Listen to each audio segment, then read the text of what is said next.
Rivers State, also known as Rivers, is a state in Niger Delta region of southern Nigeria, Old Eastern Region, formed in 1967 when it was split from former Eastern Region.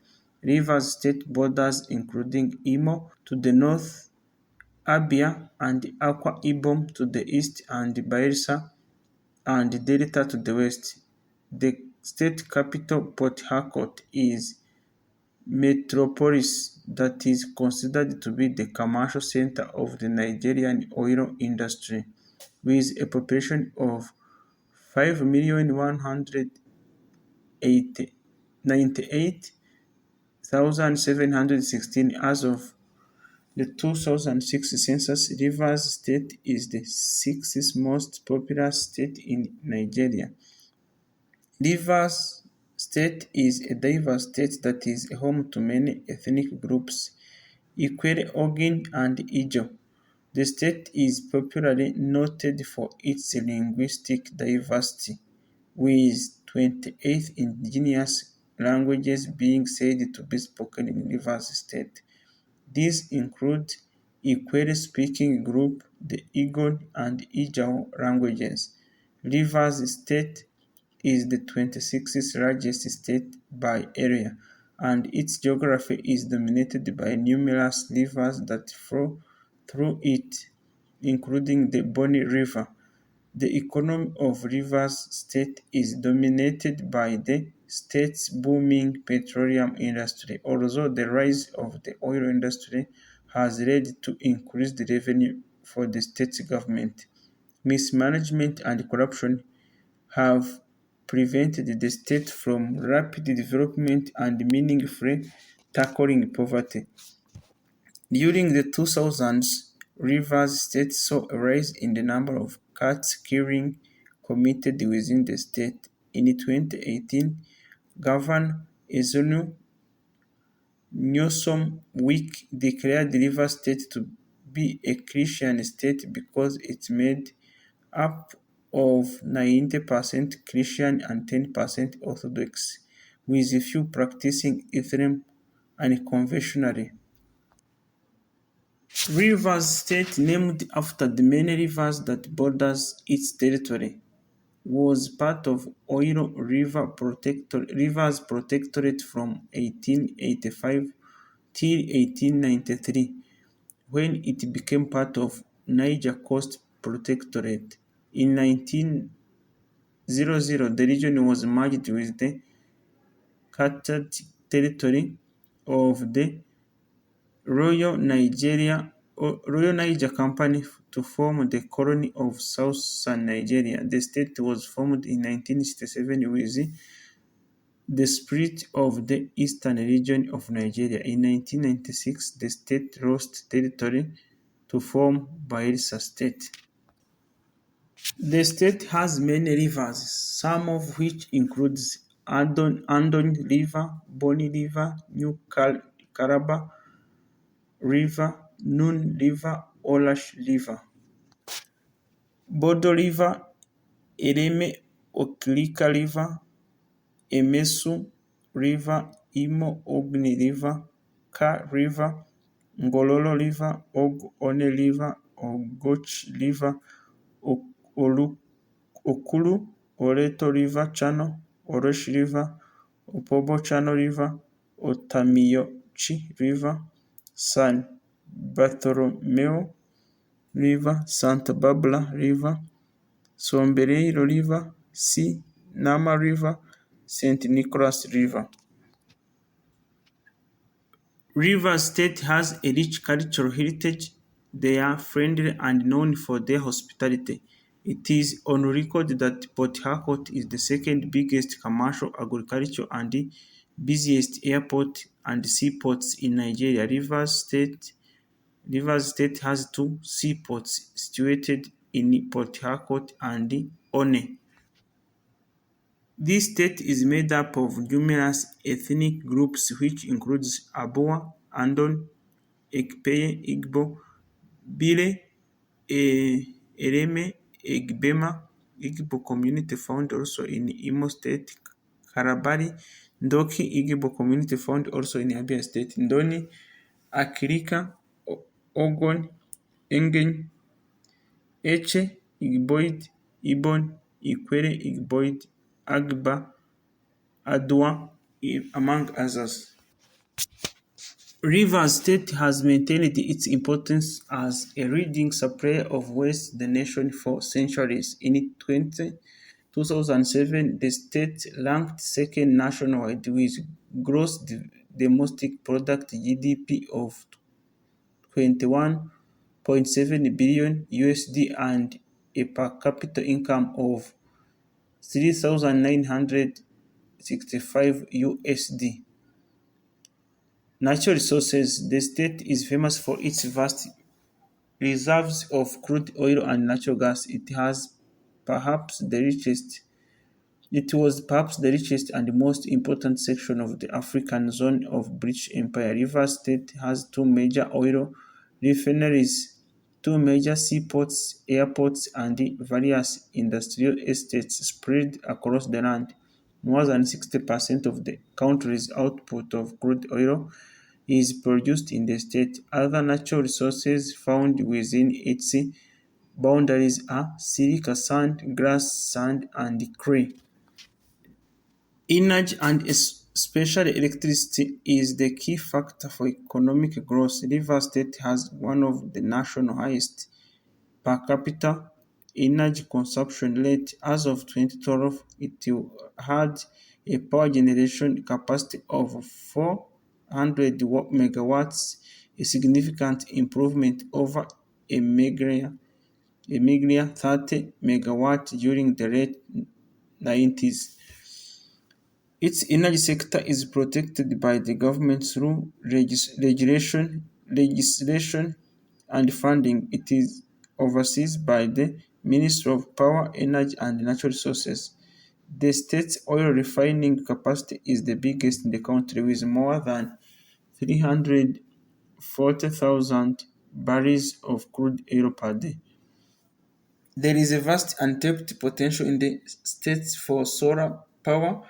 Interest in solar energy have been increasing, but not much have been invested. Up to now, energy production is insufficient to meet demand, resulting in frequent power outages, slow manufacturing, and business performance. Transport within Rivers State is mainly land and water-based. The industry has the Ministry of Transport as its chief regulatory body. Apart from roads and waterways, there are functional aerodromes that provide out-of-state transport. The seaports contain harbors where ships can dock and transfer people or cargo to and from the land. Taxi cabs, buses, and ferries dominate public transport.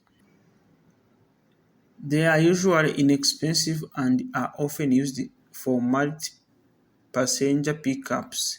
Commercial vehicles in Port Harcourt maintain sky blue, white, and sky blue livery. Operating without those government-approved colors is punishable with a fine of 10,000 naira. Both domestic and international flights are available from Port Harcourt International Airport. Airlines such as Lufthansa, Air France, Qatar Airways, Ethiopian Airlines, Mediview, Air Peace, and Kronos link the state to destinations including Frankfurt, Paris, Lagos, and Malabo. Passengers can easily get a taxi or rent car at the authorized vehicle area. Companies like Europcar, Avis, and Hertz have offices near the airport. In addition, Port Harcourt Air Force Base is located in the state capital. It gained popularity as a commercial destination due to the closure of international airport. After that airport reopened, most airlines abandoned the base.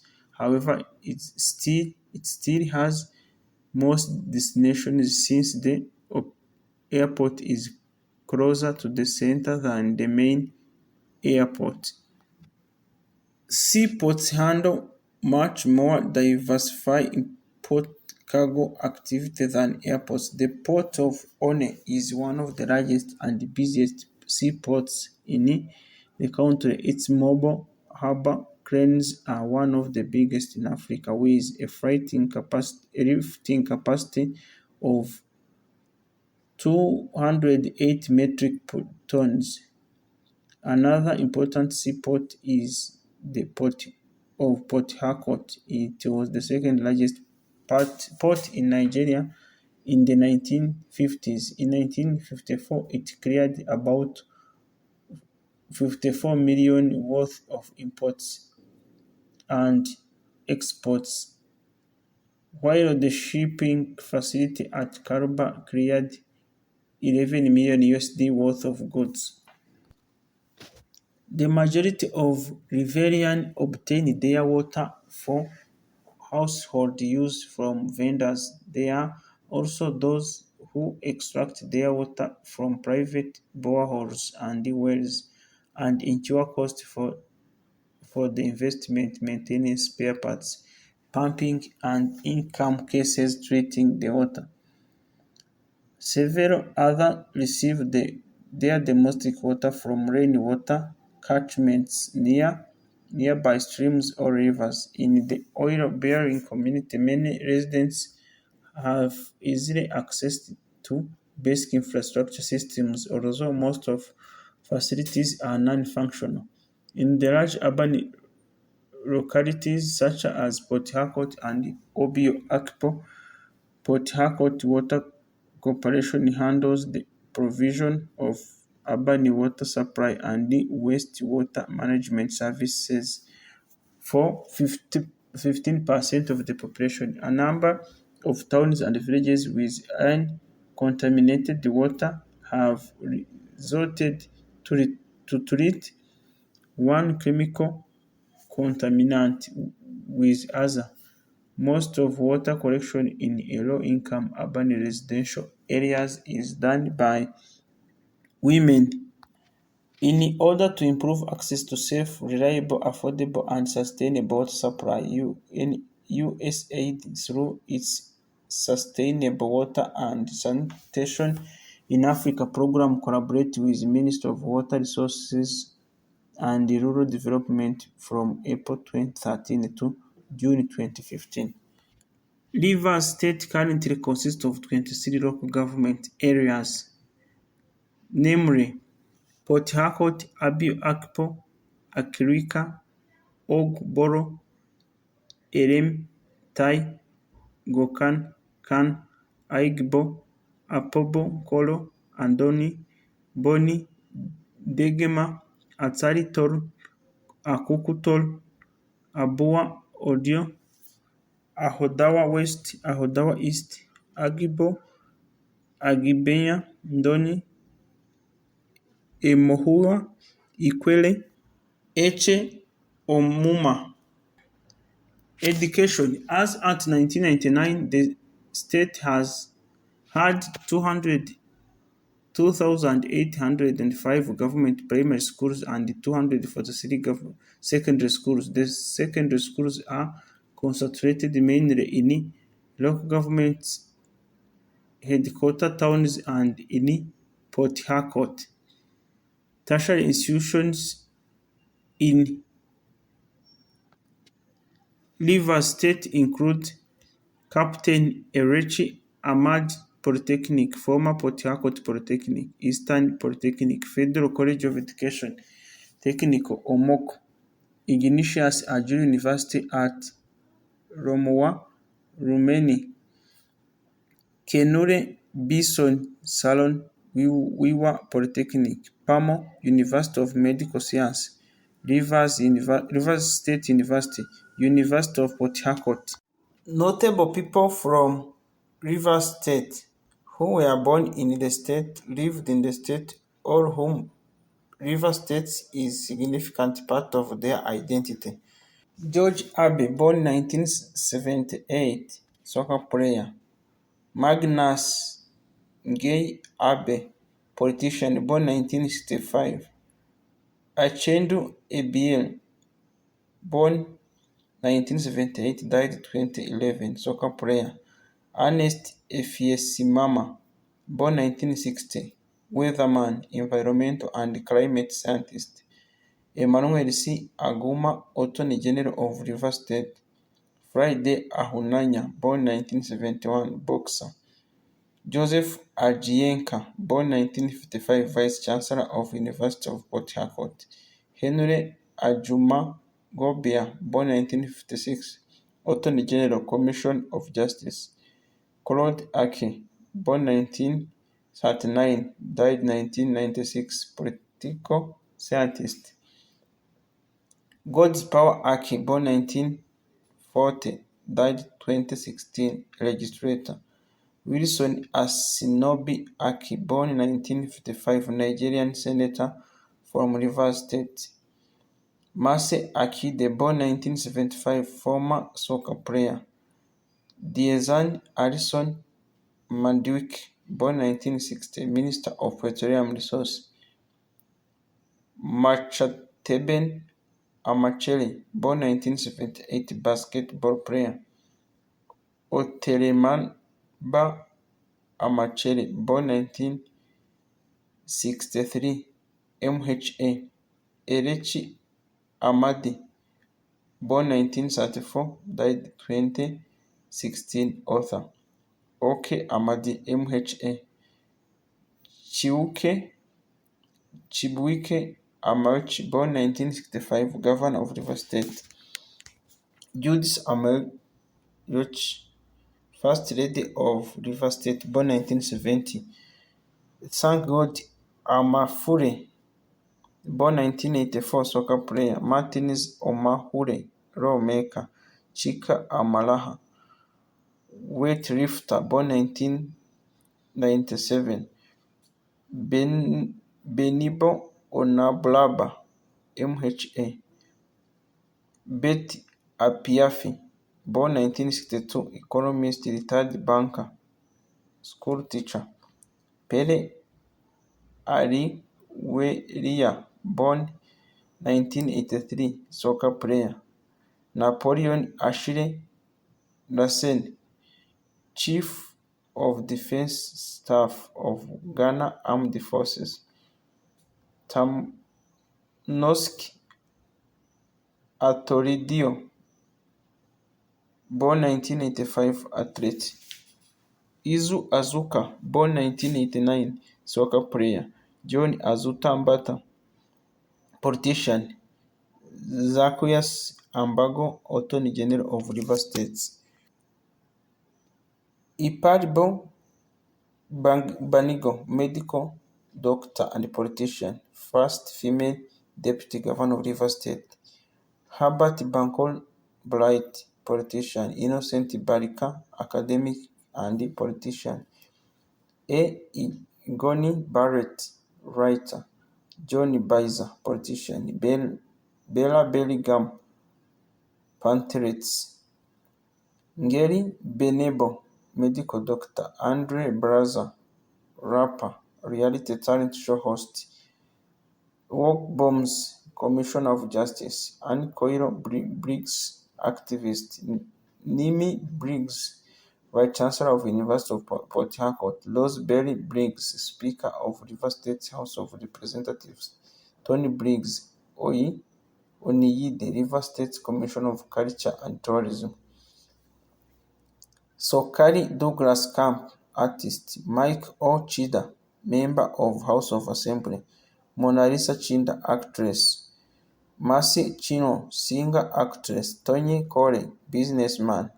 Andusa Kusu, soccer player. Noah Asa William Cox George, economist and academic.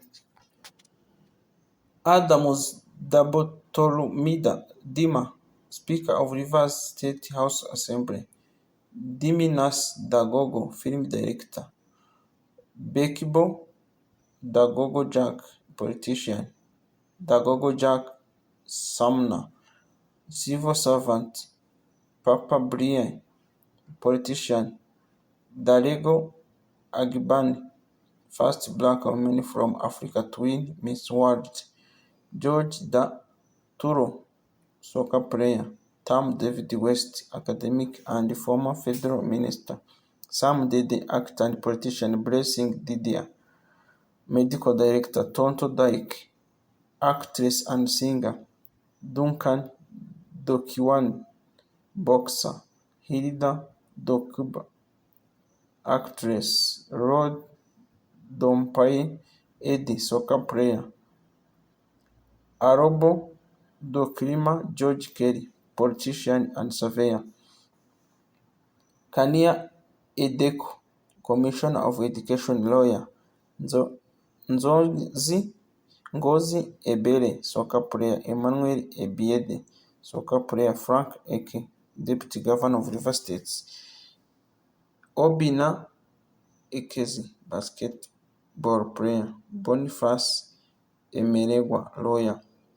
Tamara Etiemo, actress and singer. Dino Eze, soccer player. Victor Ezeji, soccer player. Sandra Eze Wesiri, radio personality. Ezekias Wali Gibani, youth activist, politician. Chinedu Ezimol, soccer player. George Fei, accountant, politician. Ibinabo Fibelesima, actress. Tam Fori, writer, photographer. Samuel Francis, athletics. Inemi Furo, soccer player. Siminaye Foba, accountant, former River State Accountant General. Momaji, singer and actress. Fidi George, retired soccer player. Odemi George, soccer player. Rose A. George, First Lady of River State. Rufus Ada George, Governor of River State. Manuel George Inzonua, politician. Rufus Godwin, lawyer and civil servant. Arabo Graham Douglas, politician. Bikia Graham Douglas, actress and businesswoman. Damiette Charles Granville, model. G. A. Green, photographer. Rosemond Dienye Green Osahoglu, Vice Chancellor of Ignatius Ajuru University of Education. Princess Haride, television personality. Kingsley Harrison, Vice Chancellor of University of Port Harcourt. Marshall Sokaria Harry, politician. Albert Horsfall, former security chief. Red I.B. singer. Ibani Ikwinyi O, Speaker of River State House of Assembly. Christian Ibeyaga, soccer player. John Ibe, soccer player. Tonye Ibiyama, businessman. Benny Ibin Izei, soccer player. David Igiyomi, televangelist. Ideyozu Isina Kechuku, estate surveyor, senator. Catherine Uju Ifejika, lawyer. Chinyere Igwe, politician. Face Ikide, soccer player. John Ikuru, king of Ikuru town, Ondoni. Tere Inkuru, deputy governor of River State. Manasseh Isiak, soccer player. Isobo Jack, nightclub owner. Major Jack, engineer, MHA. Onimomu Jack, lawyer. Tamsosisi Gogo Jaja, lawmaker. Nasigba John Jumbu, soccer player. Patience Jonathan, First Lady of Nigeria. Oke Jumbu, chief of Bonny. Isaac Kamaru, commissioner of finance, legal practitioner. Ignatius Kati, Archbishop, Dean Emeritus, Church of Nigeria. Kenneth Kobani, commissioner of finance, federal minister. Roslyn Konyi, academic. Fred Kipkol, chairman of Kogan. Magnus Alkepakol, chief economic advisor to Nigeria president. George T. Kurubo, ambassador to Vietnam. Dow Rari, academic and publisher. Obafemi Rasode, actor. Rex Lawson, musician. Sam Redol, soccer player. Rick rapper. M3 rapper. Davis Mark Ira, activist. Chiamaka Madu, soccer player. Prince Eze Madumel, former deputy governor, Imo State. Riddle Mayor Maiba, politician. Martins Mana, member of House of Assembly. Rosemary Marcus, cyprist. Ibiapure Martins Yelowe, politician. Maudu Meya, jazz singer. Duncan Yene Maite, musician. Kenneth Minima, chief of army staff. Oliver Mobison, activist. Barry Mpigi, politician. Ozo Mekuri Ndimere, academic. Otonti Amedi Nduka, Dean of Education at University of Port Harcourt. Jerry Medam, journalist, newspaper publisher and politician. Martin Newland, journalist and executive director. Pete Kieketi, former soccer player. Chimaroki Naman, politician. Ike Nwakuchu, politician. Chiki Nam, soccer player. Oraka Nwogu, senator, civil servant. David Nworoko, soccer player. Chibukdom Nuke, politician. Ogbon Nuke, journalist. Benji Nzwakol, retired soccer player. Saint Obi, actor. Felix A. Oboa, businessman and politician. Chidi Odia, soccer player. Glory Odiase, cyclist. Mary Odili, former First Lady of Rivers State and Justice of Supreme Court, retired. Peter Odili, Governor of Rivers State. Walter Ofonogolo, scholar, businessman. Clem Ohameze, actor. Emmanuel Oka, lawyer. Desiree W. Okocha, judge. Agnes Oko, founder of Christian Holy Church International. Otonyetari Okoye, civil servant. Oru Benson Ruru Brings, Nigerian statesman and businessman. Chinelo Akparanta, writer. Aaron Samuel Oranare, soccer player. Christian Omehia, governor of Rivers State. Omeka Onowu, political leader. Jimmy Tota Onoyume, journalist. Orikana Onyeyali, soccer player. Daniel Onyekachi, soccer player. Austin Opara, member of House of Representatives. Yvonne Oji, actress. Kelechi Osunwa, soccer player. Felicite Okipete Ovai, engineer. Frank Owohori, Attorney General of Rivers State Federal Commission of RMAFC. Oke Yuke Oyangiri, lawyer, politician. Richard Dadi Oubokiri, retired soccer player. Bomo Ozobia, lawyer. G. Mitota Onoyume, journalist. Omare, musician. Adawari Pepper, politician. George Pepper, king of Bonny. Dakuku Peterside, lawmaker. Tony Prince Will, businessman and politician. Salo Wiwa Kenny, writer and activist. Zina Salo Wiwa, video activist, artist and filmmaker. Uche Secondus, businessman and political figure. George Thompson Sekibo, Nigerian senator from Rivers State. Precious Sekibo, doctor and politician. Jesse Sekidika, soccer player. Uchechi Sunday, soccer player. Cyrus Eneyo, medical director and historian. Marco Tagbajum, soccer player. Austin Tam George, communication and industrial relations specialist. Tekena Tamuno, historian. Cleopatra Tao, radio personality. Odagma Theophilus, medical director. Elis Nwanuri Thompson, lawyer. Timaya singer. Gabriel Toby, deputy governor of Rivers State. Nwanko Tochukwu soccer player. Hector Tobonemi, soccer player. Andrew Uchendu, federal maker. Colin Udo, journalist and sports television presenter. Emmanuel Innocent Umezuriki, judge. Mary Uranta, actress and businesswoman. Marshall Stanley Owen, lawyer and businessman. Wachonzi, singer and songwriter.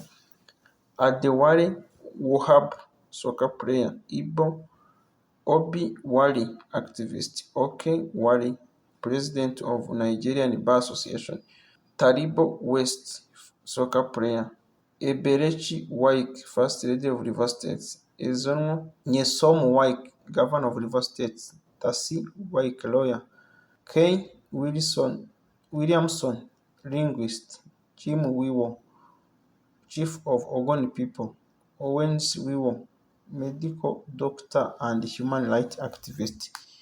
Chukwuemeka Work, chief of staff, Rivers State government, former chairman of Emohua.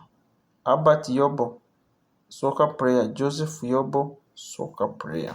In summary, Rivers State nicknames treasure base of the nation, one of the 36 states of the Federal Republic of Nigeria. The state, which was created on 27th May 1967, 55 years ago. Its capital, Port Harcourt, with 23 local government areas. Total area of the state, 11,077 square kilometers or 4,277 square miles. Ranked by area 26th. Total population as of 2006 census, 5,198,716, ranked by population 6th, and population density of 635.89 per square kilometer. Demonym Riverian, and their time zone is UTC+1 or West African time. Thank you very much for being with us today. We have focused about Rivers State, one of the 36 states in Nigeria. If you are new here, you can watch other videos we have made on different states of Nigeria. Thank you very much and God bless everyone.